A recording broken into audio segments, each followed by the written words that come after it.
Muy buenas tardes a todos ustedes en el día de hoy. Les ofrecemos disculpas ya que tenemos un poquito de dificultades con el sistema de computadora el día de hoy, pero ya estamos listos. Bienvenidos y muchísimas gracias por acompañarnos el día de hoy en este seminario de la Sociedad Internacional de la Ciencia de Exposición, donde hoy tenemos con nosotros a la doctora Ana María Rull, la cual nos presentará un seminario titulado Más allá del diseño, cuando pedimos que los equipos de protección personal protejan a la comunidad.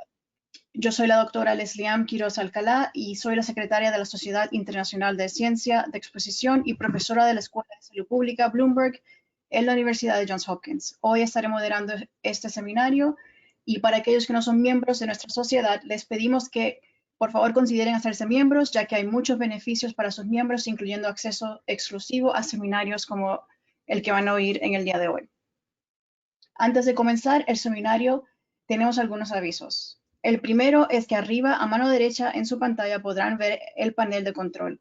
El seminario de hoy será solo en modo de audio. Durante la presentación podrán escribir sus preguntas o comentarios en la sección de preguntas, las cuales repasaremos al final de la sesión cuando abriremos el espacio para la sesión de preguntas y discusión. Como les había mencionado anteriormente, hoy tenemos con nosotros a la doctora Ana María Rull, que es profesora en la Escuela de Salud Pública Bloomberg de la Universidad de Johns Hopkins, donde obtuvo su maestría en salud ocupacional en el 1996 y su doctorado en ciencias de salud ambiental en el 2005.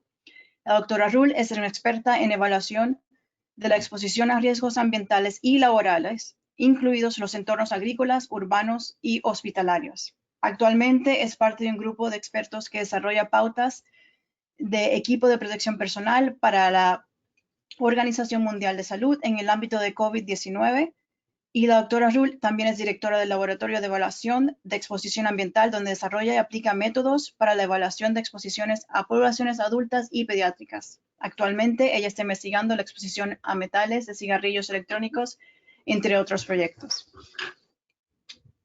Así que ahora le entrego a Ana María el piso, como dicen, para que haga su presentación. Gracias, Ana María.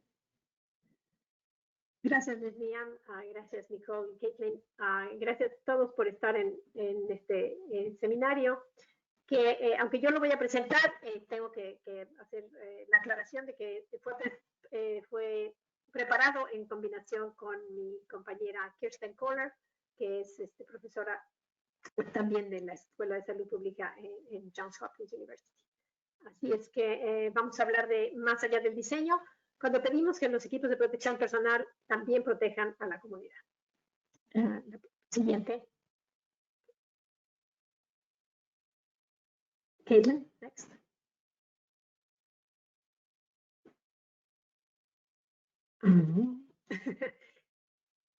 Ahí están. ¿Qué sabemos acerca de cómo se transmite el virus? Es necesario empezar con esta aclaración porque hay varias confusiones y cosas que todavía no sabemos con certidumbre, pero ya hay cosas que sí sabemos. Entonces, sabemos que el virus se transmite principalmente de persona a persona.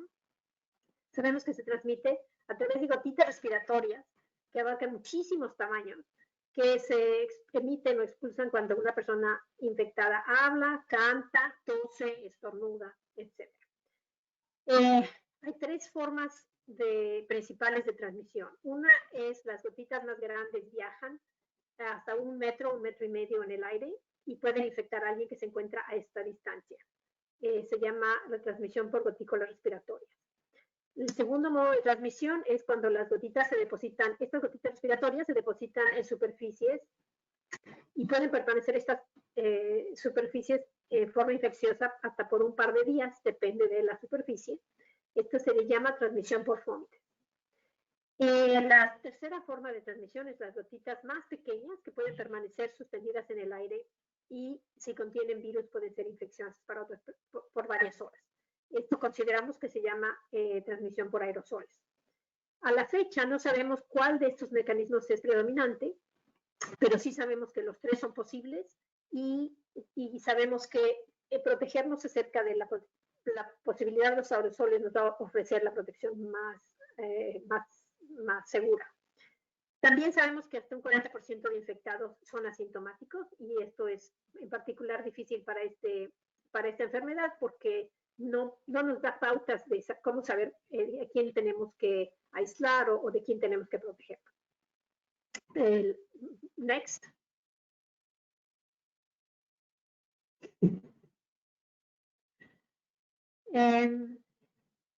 Cuando empezamos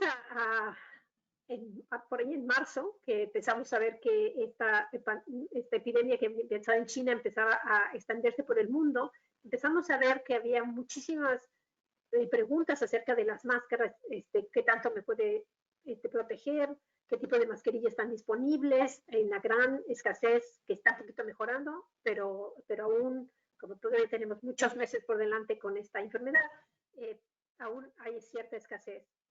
Y necesitamos saber quién los necesita utilizar, cómo se pueden reutilizar.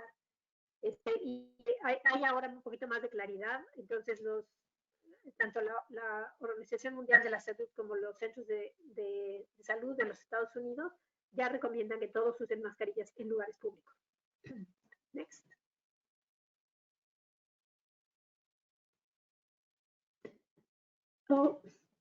Bueno, estaba animada en la presentación de PowerPoint, pero como pasamos a un PDF, perdimos la animación. Pero bueno, lo más importante que hay que notar aquí es que en la parte de abajo tenemos esta escala entre 0.01 micras y 100 micras. 100 micras es aproximadamente el grosor de un cabello. También es el grosor de una fina arena. Después, cerca de 20 micras tenemos polen. Cerca de alrededor de una micra tenemos las bacterias. Obviamente depende de la bacteria en diferentes tamaños. Todo esto estamos hablando de ciertos rangos. Y el coronavirus, el SARS-CoV-2, lo encontramos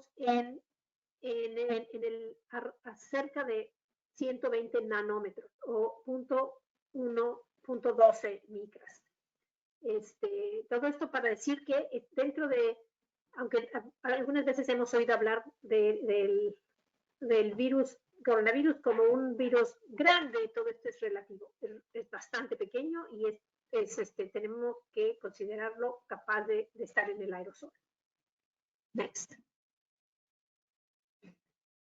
Hay un estudio muy importante que se hizo hace unos años, un poco después de la pandemia de la fiebre porcina, cuando este grupo en NIOSH diseñó un simulador de tos para hacer una evaluación de el rango de partículas o de gotículas que se emiten en una tos y cómo se puede estudiar a profundidad. Entonces tenemos aquí en el primer panel a la izquierda el diámetro de las partículas en el eje horizontal y el número de partículas en el vertical. Entonces podemos ver, al igual que todos los aerosoles, para algunos de ustedes que saben de aerosoles, que esta distribución no es normal. Está sesgada hacia la izquierda. La mayor parte del número de aerosoles se encuentra en las partículas más pequeñas. Pero si nosotros vemos este mismo aerosol, que está aquí al lado derecho de la pantalla, si tomamos el volumen de cada una de esas partículas, entonces vemos una distribución diferente. Vemos que por volumen, las partículas de alrededor de 10 micras son las más predominantes. Entonces, no significa que no existan estas partículas en la primera gráfica, lo que significa es que por tamaño son las más, por volumen son las más grandes, aunque por número no son tan numerosas. Entonces, tenemos que considerar que cualquier aerosol consiste de todo este rango de partículas y tanto los grandes como las pequeñas son importantes. Next.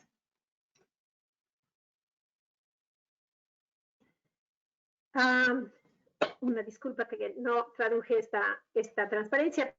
Estos son los tipos de movimiento que las partículas siguen en el aire. Las partículas más grandes caen por gravedad. Este mecanismo es el más importante para partículas típicamente mayores de 5 micras. Después tenemos impacto. Las partículas alrededor de 1 micra tienen, este es uno de los mecanismos más importantes en el que se mueven y son removidas del aire. También tenemos la difusión, que es el mecanismo por el que se mueven las partículas más pequeñitas, de solo unos nanómetros, y es un movimiento muy errático que resulta de colisiones con moléculas en el aire. Y el mecanismo de intercepción, que es cuando estas partículas simplemente chocan y se detienen por alguna alguna barrera física. Next. Todos estos mecanismos vamos a ver que son importantes cuando nosotros estamos hablando de la eficiencia de los filtros. Los filtros son muy importantes tanto en sistemas de ventilación como para considerar el tipo de mascarillas o de materiales que vamos a utilizar. Y todos los filtros tienen este tipo de características que está sumarizado en esta gráfica. Tenemos igual el diámetro de las partículas en el eje horizontal y la eficiencia de colección en el vertical. Y podemos ver que para las partículas más pequeñas, solo unos nanómetros hasta unos 100 nanómetros, tenemos el principal mecanismo de difusión. Por difusión, estas partículas se adhieren a los filtros y hasta un 100% de eficiencia. Del lado derecho tenemos la gravedad y el impacto y la intercepción para partículas aproximadamente entre 0.1 y 1 micra. Cuanto más grande la partícula, más fácil estos mecanismos para removerla por el filtro. Y hay una región de tamaños de las partículas que está aquí en rojo, que entre 0.1 y 0.5 micras, que son muy difíciles de remover, de que el filtro las retenga. Se llaman las partículas más penetrantes, o el tamaño de partícula más penetrante. Y este es el tipo de partícula, el tamaño de partícula que vamos a utilizar para determinar la eficiencia de los filtros. Y voy a hablar un poquito acerca de esto cuando hable acerca de los N95. Next. Y cuando estábamos pensando en cómo abordar este problema de las máscaras, que tanto me puede proteger una mascarilla, un diferente tipo de mascarilla, pensamos en que íbamos a utilizar este marco de referencia que usamos en salud ocupacional, que se llama la jerarquía de controles. Aquí en esta pirámide de colores tenemos este marco de referencia que nos ayuda a pensar, a implementar controles para proteger a los trabajadores y para evitar los riesgos a la salud. Entonces, en la parte de arriba de la pirámide tenemos eliminación, que idealmente la mayor parte de los riesgos los deberíamos de eliminar del ambiente. No es tan fácil, pero en este caso del coronavirus, nosotros hablamos de la eliminación cuando ponemos a la persona en cuarentena. Una persona que está infectada, la pones en cuarentena, la eliminas del ambiente y entonces ese virus no tiene a dónde ir, está contenido de alguna manera. El siguiente nivel de efectividad es la sustitución, es sustituir un riesgo por otro. Esto no es posible hacerlo con ninguno de los riesgos biológicos, así es que no aplica. Entonces pasamos al siguiente, que es este amarillo, controles de ingeniería. Los controles de ingeniería los hemos usado durante muchísimos años en salud ocupacional para remover físicamente el riesgo del ambiente. Entonces, uno de los más importantes es la ventilación de los lugares contaminados, pero también nos podemos considerar control de ingeniería, por ejemplo, estas barreras físicas de plexiglas que se están poniendo, por ejemplo, para proteger a las personas en los supermercados o en los bancos. El siguiente nivel es el control administrativo, que significa cambiar nuestra forma de actuar, nuestra forma de llevar a cabo un trabajo. Entonces, control administrativo en el caso del coronavirus es, por ejemplo, quedarse en casa a trabajar, o si las personas que tienen que ir a trabajar, tener horarios escalonados para poder proveer estos 2 metros de distancia entre la persona infectada o potencialmente infectada y otra persona. Y este tipo de modificaciones de nuestra forma de actuar, les llamamos controles administrativos. Y como podemos ver, hasta el fondo de la pirámide está el control menos efectivo, que son los equipos de protección personal, como son las mascarillas, por ejemplo, que voy a hablar acerca de ellas en la siguiente transparencia. Next.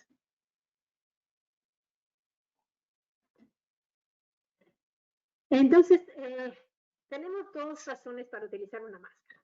Y aquí esta transparencia también estaba animada, entonces aquí están viendo las dos una encima de la otra. Pero bueno, una de las razones para utilizar una máscara es para protegerme de la inhalación de partículas que contienen virus. Llamamos equipo de protección personal. Esto sirve para que yo me proteja de los virus de otras personas. Y la segunda forma es para limitar el número de partículas que contienen virus que voy a emitir en caso de que yo sea la persona que está infectada. Y a eso le llamamos equipo de protección comunitaria. Y también un recordatorio que esto es súper importante para el coronavirus porque por la cantidad de asintomáticos. No sabemos quién está contaminado y quién no está contaminado. Entonces, el mantener estos 6 pies o 2 metros de distancia va a ser un control adicional que nos ayude, además de usar la mascarilla, para evitar que estas partículas grandes, que pueden tener una cantidad de virus cada una, caigan por gravedad y no lleguen ni siquiera a la persona que está enfrente. Next. Los respiradores N95 están fabricados de un material especial que remueve al menos 95% de las partículas más problemáticas, esas más penetrantes que les comentaba hace unas transparencias. Tienen su mayor eficiencia en partículas más pequeñas o más grandes, pero por lo menos 95% de estas partículas difíciles de filtrar. El diseño de estos respiradores permite que se ajuste a la cara y proporcione un sello seguro alrededor de la nariz y la boca, o sea que las partículas no pueden atravesar alrededor del respirador. Los trabajadores de la salud, que aunque todavía tengamos sistemas de ventilación y estemos usando controles administrativos, no pueden evitar estar cerca de una persona infectada. Entonces, para ellos este es equipo que es necesario para salvar sus vidas. Ellos necesitan este equipo. Y esta es una de las razones por las cuales inicialmente se estaba recomendando no utilizar mascarillas, para dejar que las mascarillas disponibles estuvieran disponibles para los trabajadores de salud. Next.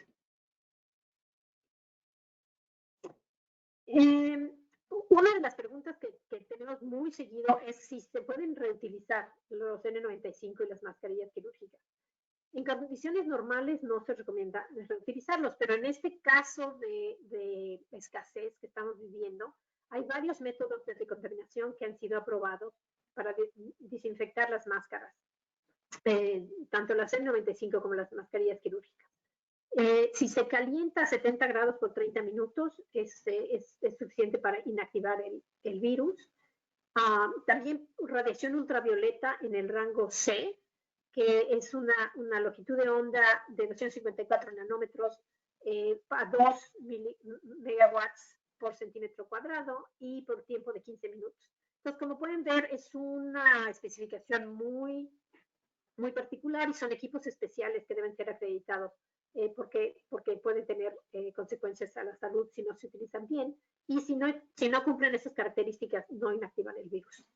También se puede hacer un tratamiento con gas de peróxido de hidrógeno, que son equipos que están recientemente avalados por las autoridades y que son equipos grandes que se deben de utilizar también en espacios grandes y desinfectan el espacio completo. Una forma de barata, digamos, de bajo costo para desinfectarlo, es simplemente darle tiempo al virus para que se desactive solito. Entonces, varios estudios de laboratorio han demostrado que 7 días es suficiente para que el virus esté completamente desactivado. Entonces, si se puede utilizar para aquellas personas que no necesitan utilizarlo constantemente, ¿no? Todo el día, durante varias horas cada vez, o que pueden tener varios disponibles, entonces utilizar tal vez uno cada día y mantener el resto del, o sea, si lo uso hoy, pongo mi respirador en una bolsa de papel, porque respira y porque no mantiene la humedad para evitar también que haya moho, bacterias, otras cosas que puedan crecer en ese respirador. Y lo dejo 7 días y a los 7 días lo vuelvo a reutilizar. Esta forma barata, de bajo costo para reutilizarlo, también es una de las formas que menos daña el material del respirador. Entonces se puede reutilizar sin preocupación de que el sello alrededor de la cara se haya deteriorado. Es importante no utilizar ni autoclave, ni microondas, ni ningún tratamiento húmedo, porque deteriora el material del respirador. Next. Next.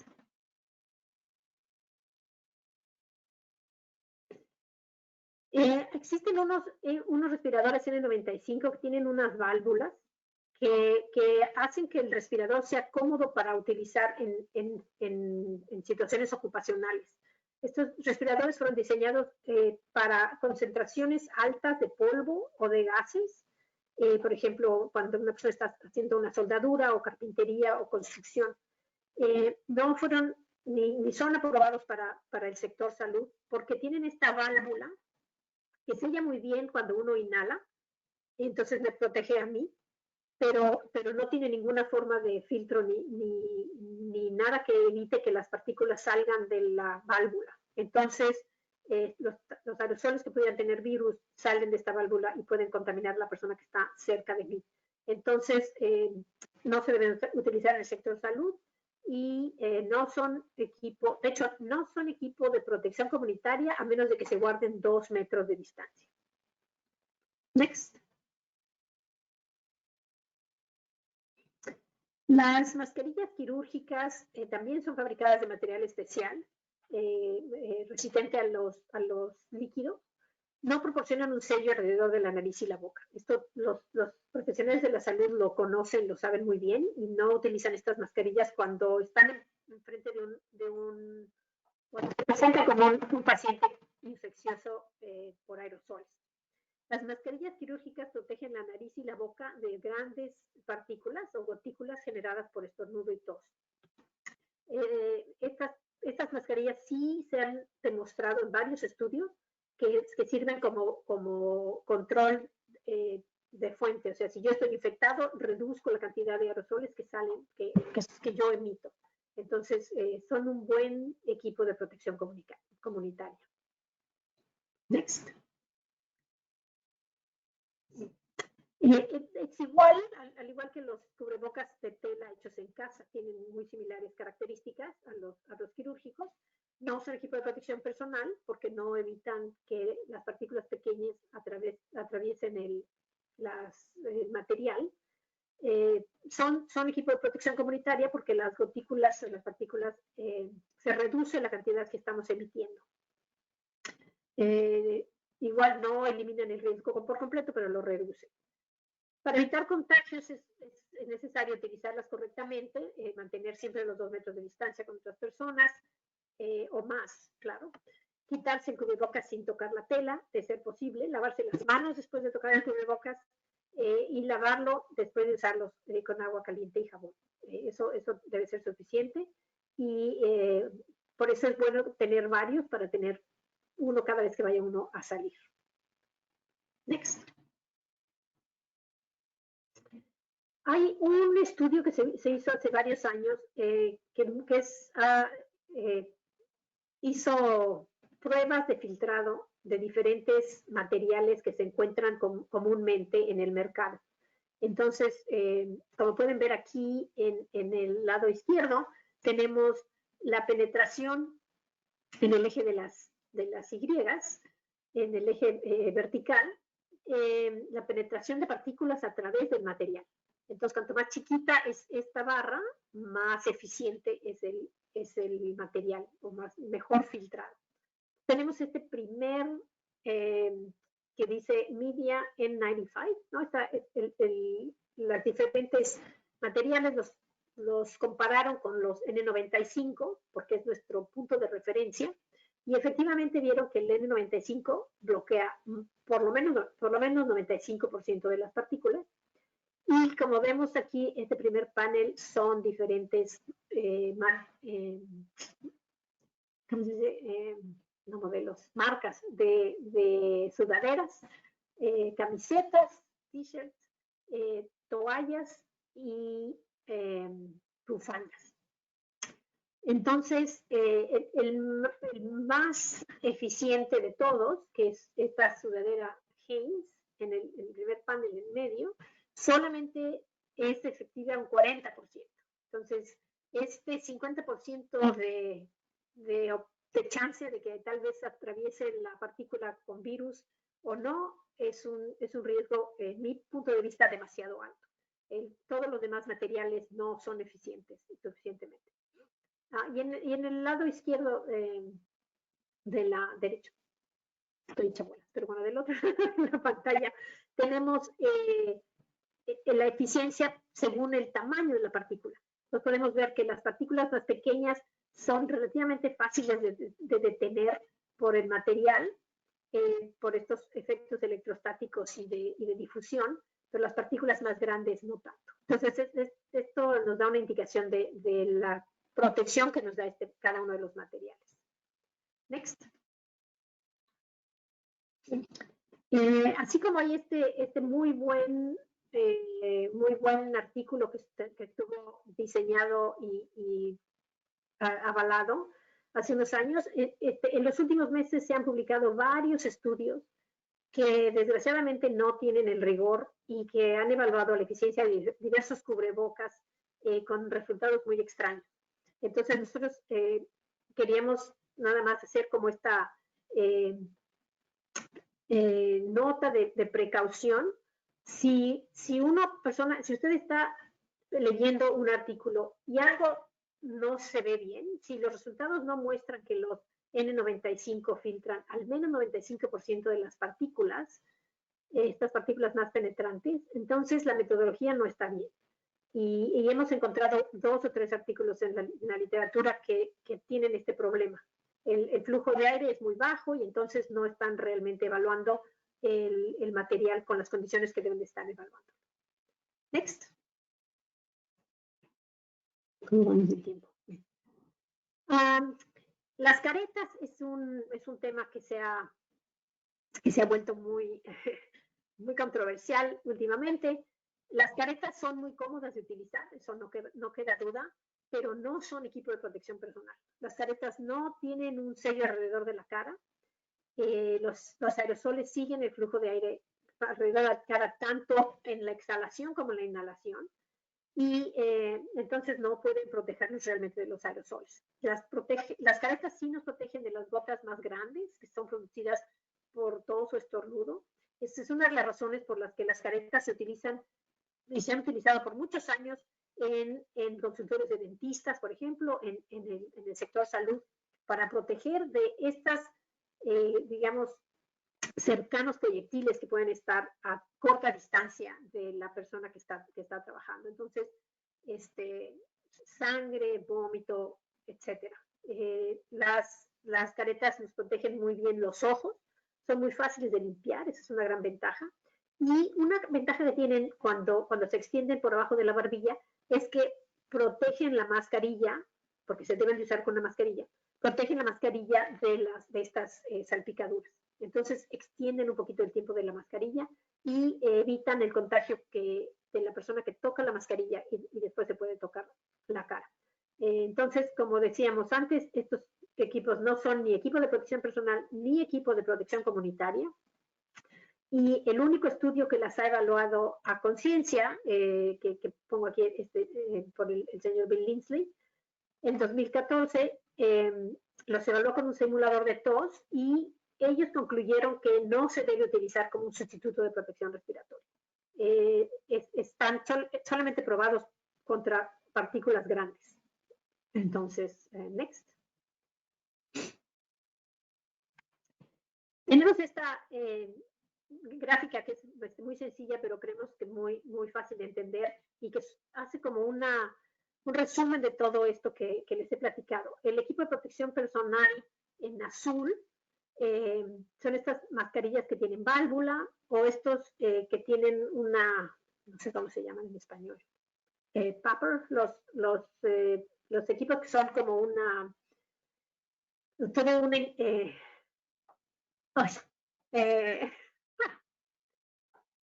no sé, un hood y que tienen una fuente de aire filtrado hacia adentro de la persona. Entonces, estos me protegen a mí si yo estoy en una situación de riesgo, pero no hay ningún filtro que filtre mi exhalación. Entonces, si yo estoy infectado, mis partículas salen por abajo de la careta.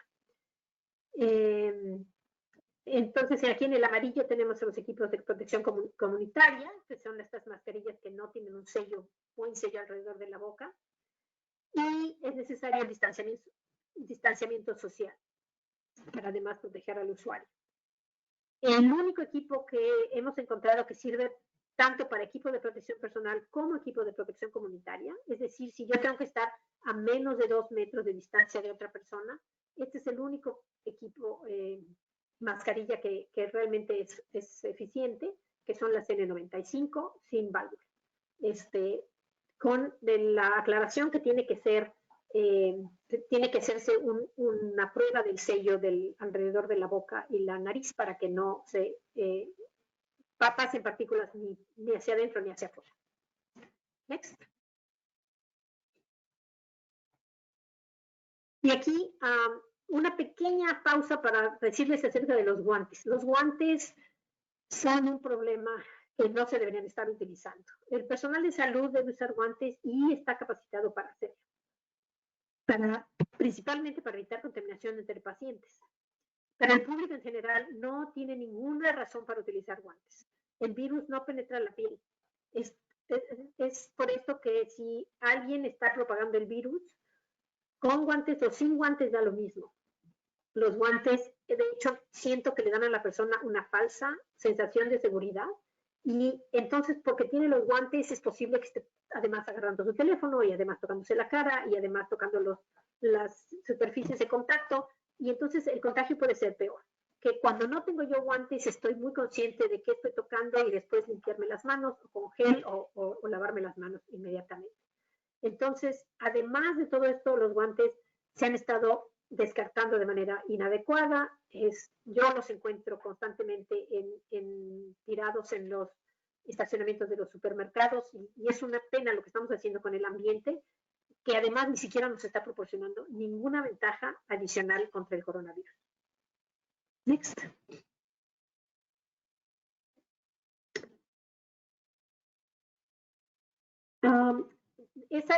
Con eso termino esa presentación acerca de las mascarillas y ahora les voy a presentar un ejercicio que hicimos de modelaje en el que evaluamos cuál es la posibilidad de transmisión por aerosoles en un salón de clase. Todo esto está tan presente en estos momentos que viene ya el regreso a clases y todo el mundo se está preguntando, ¿regresamos, no regresamos? ¿Cuál es el riesgo? ¿Qué podemos hacer para reducir ese riesgo?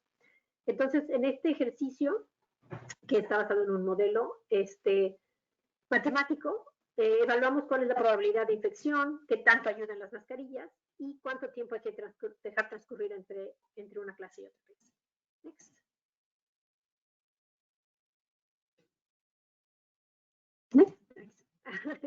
Entonces, el abordaje para el modelo está basado en una hoja de cálculo que de hecho está publicada, es una publicación antes de la revisión por pares, pero es una publicación muy interesante que además tiene una hoja de cálculo que ha puesto accesible a todo el público en general. Entonces aquí en este link pueden ver si tienen alguna duda, pueden ir y ahí está muy a detalle cuáles son las las cosas que hay que poner en el modelo y cuáles son las limitaciones y las bondades del modelo. Next. Como en todo modelo, necesitamos hacer unas ciertas suposiciones. Entonces, aquí asumimos que el distanciamiento social limita el impacto de las gotículas más grandes y entonces enfocamos el riesgo de aerosoles. O sea que vamos a asumir que todo el mundo está guardando los 2 metros de distancia y entonces la distribución, la infección es solamente a distancias mayores. Otras cosas que vamos a suponer es que hay una tasa constante de generación de estas partículas infecciosas, es decir, si una persona está hablando, las está emitiendo constantemente. También asumimos que no hay un material infeccioso en el aula antes de que comience la clase, o sea que la única fuente de infección es esta persona o personas infectadas. El periodo latente de la enfermedad es más largo que la duración del modelo. Es decir, que si yo me infecto durante esta clase, yo no puedo empezar a infectar inmediatamente. Necesita haber un periodo de incubación del virus para que yo empiece a infectar. Entonces, esto mantiene el modelo un poquito más sencillo. También asumimos que los aerosoles infecciosos se distribuyen uniformemente por toda la habitación y que los aerosoles infecciosos se eliminan mediante un proceso de primer orden que incluye la ventilación del cuarto, lo cual evaluamos en cambios de aire por hora, que en español es CH, pero en inglés es ACH, entonces en mis transparencias está en ACH, Air Changes Per Hour. También depende del asentamiento de las partículas que se van a depositar o que se van a interferir con las paredes o otras superficies, y la inactivación natural del virus en el tiempo y depende de las condiciones atmosféricas. Next. La probabilidad de infección está basada en esta ecuación, que depende del número de partículas infecciosas, que vamos a llamar cuánto. No sabemos con certeza cuál es la capacidad infecciosa de los aerosoles, entonces vamos a asumir que este es una constante en nuestro modelo.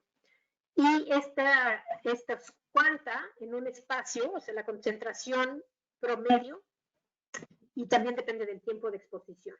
Entonces, como tenemos en esta ecuación, la concentración promedio es proporcional a la tasa de emisión, esta E mayúscula, y inversamente proporcional a las pérdidas y al volumen de la habitación. Y es una exponencial el tiempo de duración de la clase es también importante en este modelo. Y la probabilidad de infección se modela como PI, que es 1 menos el exponente elevado a la negativa de la N, que es el número de cuánta que tengo que inhalar para ser infeccioso.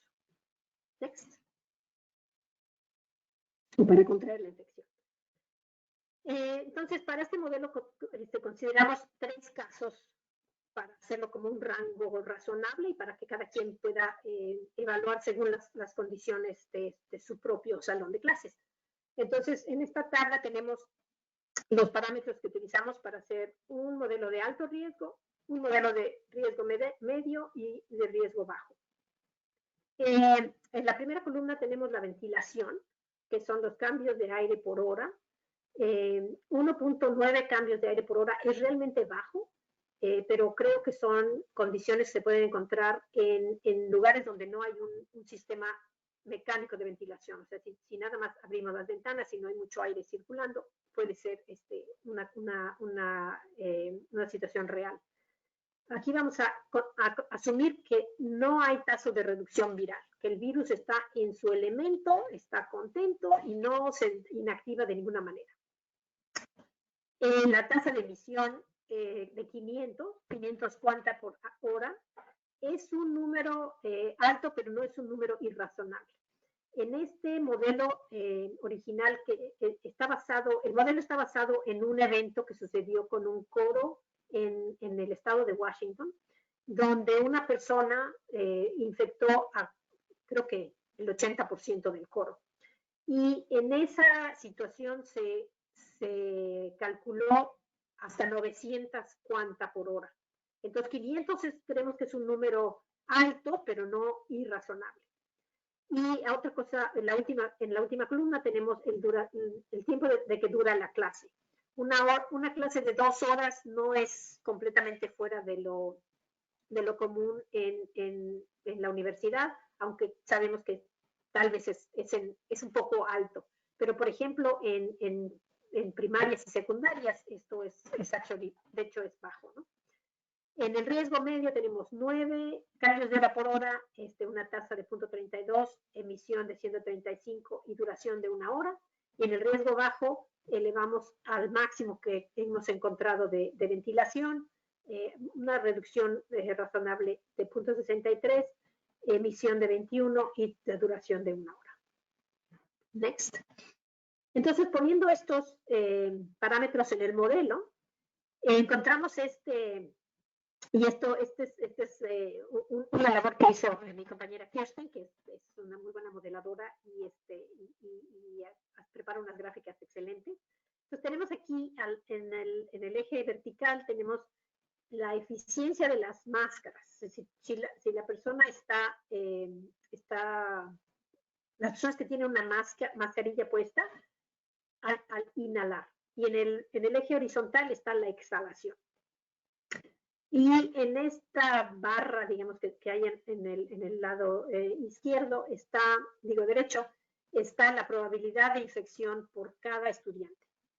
Entonces, tenemos aquí el caso de alto riesgo, con estos parámetros de 1.9 cambios de aire por hora, tasa de reducción de 0, emisión de 500 y duración de 2 horas. La probabilidad máxima de infección fue de 84% si nadie está utilizando una mascarilla. Si ni la persona que está infectada usa mascarilla, ni nadie más. Para calcular el número esperado de casos infectados en esta circunstancia, se debe de multiplicar el número de personas que están en el aula por la probabilidad de infección. Entonces, si la probabilidad de infección es 84 y tenemos 30 personas, ya podemos ver, ¿no? Next.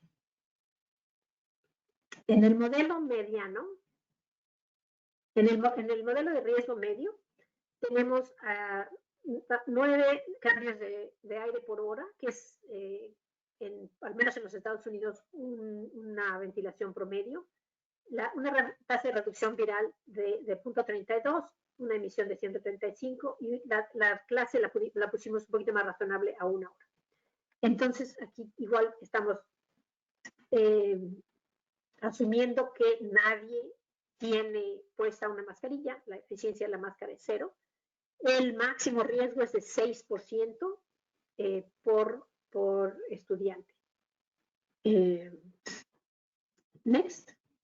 Y por último tenemos el caso de riesgo bajo, que es cuando la ventilación es la más alta, que tenemos la mayor eficiencia, los mayores cambios de aire por hora, y además el aire más limpio, reducción de 0.63, la tasa de emisión de 21, que es baja, una persona hablando normalmente, y una duración de 1 hora. En este caso, la probabilidad máxima de infección, si nadie está usando mascarillas, es de 0.5%. Next. La otra cosa que queríamos encontrar es cuánto tiempo es necesario esperar entre clases. Ya sabemos que en escuelas primarias y tal vez secundarias no es muy fácil esto de tener tiempo entre una clase y otra. Normalmente están los alumnos en una misma aula todo el día, pero lo ideal sería dejar que el aire circule y se regenere entre un grupo y otro grupo. Pues las concentraciones se reducirán a menos del 10% del nivel inicial, más o menos aproximadamente 1 hora para cuando la ventilación es de 2.5 cambios por hora. Este proceso se puede acelerar cuando se abren las ventanas, por ejemplo, o cuando se agrega un purificador de aire que ayuda a mover el aire y a filtrar el aire que está dentro del aula. Entonces, como podemos ver en la gráfica, tenemos aquí cuando hay 0 cambios por hora, esta línea punteada muy flojita. Después de 2 horas y media todavía tenemos 20% de las partículas de los aerosoles, y hasta 12.5 en que baja precipitadamente, y en menos de media hora ya tenemos un buen cambio. Así es que dependiendo de la ventilación que tenga nuestro salón de clases, podemos regresar al salón o podemos tener mayor cambio de alumnos por vez, ¿no? Next. Y creo que esta es mi última transparencia. Aquí le agregamos al modelo de riesgo intermedio, le agregamos la información acerca de las máscaras. Entonces podemos ver aquí en verde, en la parte superior derecha, cuando todo el mundo utiliza una N95, o sea, la mayor eficiencia, entonces el riesgo es mínimo, prácticamente nulo. En azul, aquí en medio, tenemos cuando todo el mundo utiliza una mascarilla casera o una mascarilla quirúrgica. Entonces el riesgo varía, ¿no? entre un 20 y un 30%. En morado, aquí tenemos un caso que nos han preguntado muchísimo, cuando el maestro está utilizando o la persona infectada está utilizando una careta y los estudiantes utilizan mascarillas. Como verán, el riesgo es un poquito más alto. Y aquí abajo en amarillo, en la esquina inferior, tenemos cuando todo el mundo está utilizando una careta. El riesgo es prácticamente el mismo que si nadie estuviera utilizando nada. Porque recuerden que estamos asumiendo que la infección es por aerosoles. Las caretas sí reducen la transmisión de partículas grandes, pero eso también se consigue con la separación de 2 metros. Así es que no da ningún beneficio adicional. Next.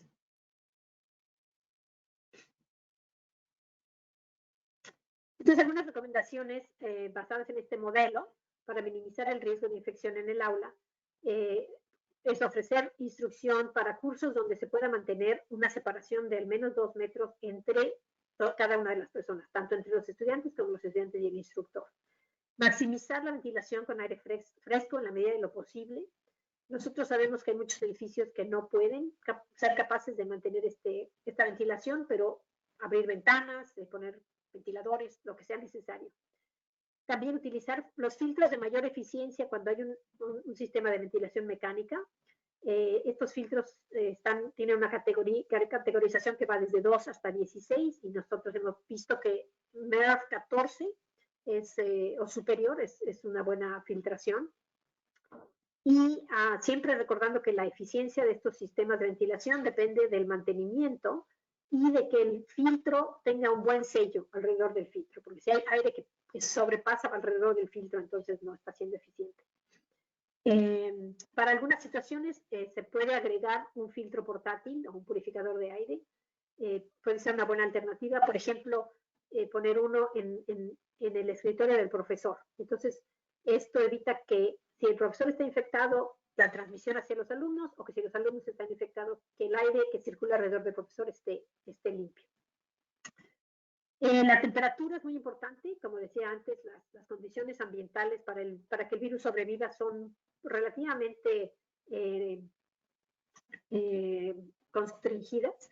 Entonces, entre 22 y 26 grados, o sea, que el cuarto esté relativamente caliente, no muy frío. Y claro que mis amigos de Puerto Rico se reirán de esto, por supuesto, pero entre 50 y 65% de humedad relativa, porque el virus sobrevive más a humedades relativas bajas y altas. Entonces, este rango intermedio es opcional, es óptimo para reducir la sobrevivencia o la viabilidad del virus. Recomendar que todos utilicen al menos una máscara de tela. por mínimo, y si fuera posible, N95. Sabemos que esto es bastante imposible de lograr, pero eso sería lo ideal.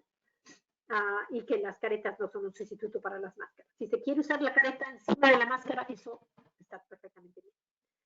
Y las aulas deben permanecer vacías durante 1 hora al menos entre sesiones, cuando la ventilación no es muy buena. Cuanto mejor sea la ventilación, más cambios podemos hacer de la clase. Y creo que esta es mi última transparencia. Next. Es simplemente agradecer a nuestros compañeros Pete Carlo y el doctor Ramachandran, que nos ayudaron con el modelo matemático, y Janice Robles, que nos ayudó con el pensar en las mascarillas como ayuda comunitaria, equipo de protección comunitaria. Y ya, mi próxima transparencia es decirles gracias. Next. Y no sé si hay alguna pregunta. Muchísimas gracias a la doctora Ana María Rulk. Y ahora vamos a pasar a la sesión de preguntas y discusión. Tenemos 11 personas en la audiencia, pero nadie ha sometido preguntas hasta ahora, así que yo tengo algunas basadas en el seminario que dieron tú, tanto como la doctora Kohler anteriormente. Una es, ¿hay alguna diferencia entre las mascarillas que son KN95 y N95? Es difícil saber, es difícil dar una sola respuesta universal, porque hay múltiples KN95 y múltiples N95. Las mascarillas KN95 están probadas por su eficiencia de filtrado, y todas las que hemos probado nosotros hemos encontrado que tienen un buen filtrado. Donde algunas han fallado es en el fit, ¿no? en el sello alrededor de la cara. Allí es donde los tamaños de las KN95 no están acoplados tal vez a nuestras caras, pero allí es donde se ha encontrado que hay alguna falla. Entonces, tienen que pasar, en teoría, una muy rigurosa regulación, pero hay algunas que no funcionan tan bien como otras. Gracias. ¿Y qué pasa si alguien, por ejemplo, los hombres tienen vello en la cara, o sea, una barba? ¿Las mascarillas son igual de eficientes cuando una persona tiene barba y se pone una N95? Bueno, nosotros en el ambiente ocupacional tenemos ahora sí que consigna desde hace muchos años, que la persona que tiene barba no puede trabajar en un ambiente que necesita este tipo de protección, porque no se puede asegurar el sello alrededor de la barba. El vello facial interrumpe este sello y hace que haya partículas que pasen por alrededor. Pero si es solamente bigote y el bigote está muy contenido dentro del sello, entonces sí. Basada en tu charla, Ana, nos comentabas también que hay N95s que tienen una válvula. ¿Qué nos recomiendas, qué les recomiendas a las personas cuando tienen ese tipo de mascarillas? ¿Qué hacer con esa válvula que tienen? Claro, hay varias cosas que se han recomendado. Una es simplemente sellar la válvula. Entonces, hay personas que le han puesto un glue, pegamento, pegamento para sellar esa válvula. Y claro, entonces va a ser un poquito menos cómoda para utilizar cuando hace calor, pero entonces por lo menos voy a estar protegiendo. Otra forma de hacerlo es ponerle una mascarilla quirúrgica encima de la válvula, pero desde mi punto de vista eso agrega el desconfort, ¿no? Agrega una capa adicional, va a ser más difícil respirar a través de ella. Mejor utilizar, si tienes una mascarilla quirúrgica, nada más usar la quirúrgica, en mi punto de vista. Tengo 3 preguntitas más antes de concluir el seminario de hoy. Una es, ¿qué pasa si alguien dentro de nuestros hogares tiene el virus? ¿Cómo nos podemos proteger de esa persona? Al igual cuidando a la persona, pero también, y otra pregunta relacionada es si sería eficiente poner un purificador de aire, por ejemplo. cuando tenemos a alguien dentro de la casa que ya está contagiado, pero el resto de la familia o el resto de las personas no están contagiadas. Exacto. Sí, efectivamente, una de las estrategias es aislarla, ¿no? Dentro de lo que sea posible, aislar a esta persona, tenerla en una habitación donde no entren las otras personas. Claro que depende de la gravedad de la persona, porque si esta persona necesita cuidados, entonces necesita ver a alguien más que vaya a visitar al enfermo.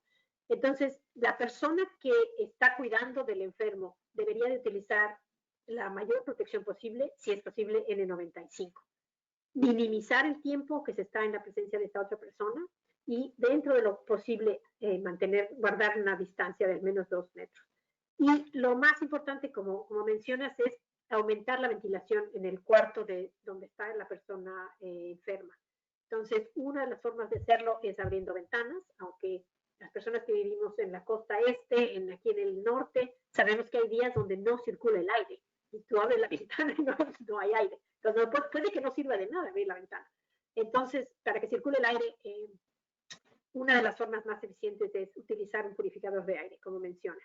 Este purificador de aire va a servir dos propósitos. Va a hacer que circule el aire, va a remover las partículas y las va a filtrar. La mayoría de estos purificadores tienen filtro EPA o de alta eficiencia y entonces estos filtros van a retener los virus y van a regresar aire limpio a la habitación. Ana, y yo creo que, y esto, de hecho, me encantó que hablaras de esto porque también va a la siguiente y última pregunta que sería, quiero que definas para la audiencia también, de nuevo, qué es asintomático y por qué es tan crítico esto, porque también tiene mucho que ver, también si estamos en la casa con alguien infectado. Puede que también nosotros lo tengamos y no sepamos, pero igual podamos propagar o contagiar a otros también. Entonces quería que termináramos con eso para recalcar la importancia de esto, porque he oído muchas personas que dicen, ah, si esta persona no lo tiene, entonces yo no lo tengo, entonces estoy bien.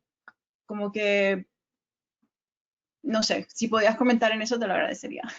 Sí, claro, yo creo que es una de las cosas más complicadas de este virus, que nos ha enfrentado con esta como aparente, eh, no sé, como que aparenta que podemos estar un poquito más tranquilos y bajar la guardia, porque primero es una gran proporción que tiene síntomas muy graves, muy leves, perdón, y otras gran cantidad que no presentan ningún síntoma. Entonces, ni siquiera tos, ni siquiera temperatura. Entonces, esto de medir la temperatura antes de llegar al trabajo, pues es una medida tal vez adicional, pero no te va a asegurar que vas a capturar las personas que están infectadas y potencialmente propagando el virus, pero que no lo saben y tú no lo puedes saber. Entonces, esa es una de las razones más importantes por las cuales esta cuarentena que le estamos llamando, aunque realmente no es porque ya llevamos 15 cuantos meses en la casa, pero este tiempo de estar con distanciamiento social es tan importante, porque es posible que vaya yo a un encuentro casual con alguien y cuando regrese a mi casa he sido ya contagiada, pero no tengo ningún síntoma. Entonces, si yo vivo con 4 otras personas, esas 4 personas potencialmente se van a contagiar. Y la próxima vez que salgan de la casa, pueden a su vez llevar este contagio a otras 4 personas y así esas 4 a otras 4. Y es por eso que se llama esta curva exponencial. Y por eso vemos que parece que inicialmente, bueno, hay unos poquitos contagios y de repente, ¿por qué pasó? Que de pronto se dispara porque el contagio es exponencial y aunque no sea de 100%, aunque no contagie yo a todas las personas que vea, creo que la razón de contagio es de 1 a 2, depende del estudio que se vea, hasta 3. Si yo voy a contagiar a 3 de las 100 personas que yo voy a ver en un día, eso en una comunidad se multiplica rapidísimo. Y cuanto más, así que cercana sea la comunidad, pues más se multiplica. Y entonces por eso hay que tener mucho cuidado, más que por protegerme a mí, pues mi tolerancia al riesgo puede ser muy alta. Entonces digo, bueno, y si me da, pues bueno, ya me va a dar, de algo me tenía que morir. Pero ¿por qué? ¿Cómo es posible que yo no piense en la persona que tal vez tiene un hijo que está inmunocomprometido o una pareja que está llevando un tratamiento de cáncer y que cualquier infección le va a quitar años de vida o le va a quitar posibilidades de recuperarse? Entonces, creo que aquí nuestra sociedad está haciendo, está viendo la prueba de la empatía, de qué tanto puedo ayudar a los demás simplemente con tener una cierta molestia personal. De hecho, aquí nos llegaron 3 preguntas, 2 de Pilar Morales. Pilar, gracias por asistir en el día de hoy. Pilar nos pregunta, ¿se puede tener aire acondicionado funcionando si hay alguna persona enferma en la casa? Es que aquí es difícil contestar en general, porque depende del aire acondicionado, depende de la habitación en la que está la persona, pero en general sí. En general los aires acondicionados, lo que hace, si está bien mantenido, si está bien diseñado, lo que va a hacer el aire es remover el aire contaminado y poner aire limpio. Asumiendo que el aire está, incluso aunque no traiga completamente aire limpio, está moviendo el aire, está haciendo que se diluya el aire contaminado y puede ayudar a que estos virus se sequen o interfieran con otras superficies y de esa manera se remuevan del aire. Entonces, en cualquiera de los casos, tener el aire es mejor que no tener el aire.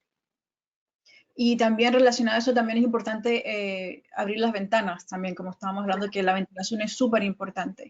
Pilar también nos quería preguntar que dónde se podrían comprar los purificadores con filtros HEPA. Pues yo tengo 2 hermanas que son maestras y las 2 están muy preocupadas porque están viendo la perspectiva de que dentro de un mes tal vez están regresando a sus salones de clase. Y entonces hemos estado viendo opciones y hay una infinidad de opciones en donde sea prácticamente esta.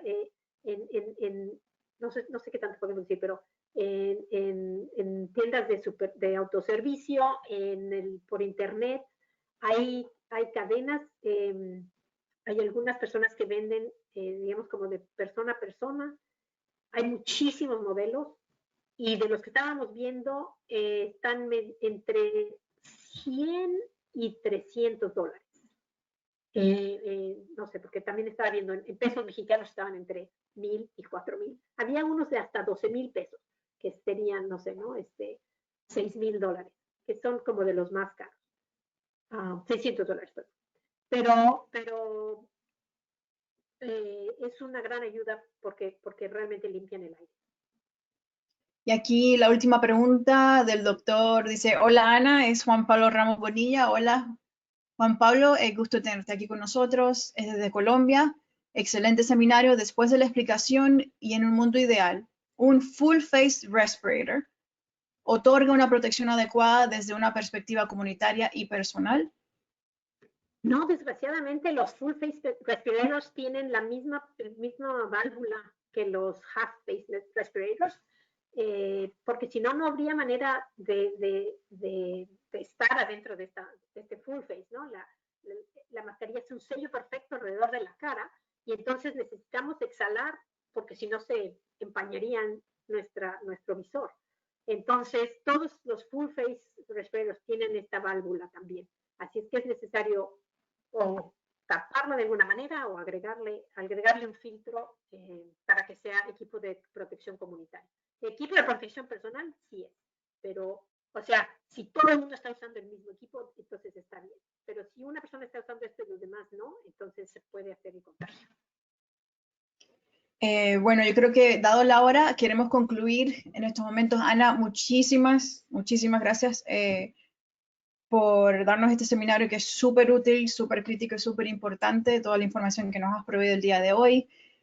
Has inaugurado el primer seminario en español de nuestra sociedad. Dentro de un par de días, quería avisarles a los que están oyéndonos todavía, van a recibir un enlace o un link para que llenen, por favor, una evaluación y por favor avísenos qué temas, qué les gustó del seminario, qué no les gustó, cómo podemos mejorar, qué otros temas quieren que nosotros abordemos a futuro. Y también les queremos avisar que este seminario ha sido grabado en el día de hoy, así que aquellos que son miembros lo van a poder oír a futuro en la página web de la sociedad. Y también les queremos recordar que la conferencia de este año va a ser virtual en septiembre, y si quieren ahorrar un poquito de dinero, se pueden registrar antes del jueves para ahorrar un poquito de dinero, y esperamos verlos ahí. Ana, muchísimas gracias a ti y a la audiencia, muchísimas gracias por darnos su tiempo en el día de hoy y darnos la oportunidad de proveerles toda esta información. Muchísimas gracias. Muchísimas gracias, Leslie Ann, y a Nicole y Caitlin, que nos estuvo haciendo lo de las transparencias. Una disculpa otra vez por los problemas técnicos. Funcionó perfecto hace una hora y luego no quiso funcionar. Y muchas gracias a los participantes, Juan Pablo, Félix, a todos los que están en el atendiendo, y nos vemos en la conferencia. Gracias.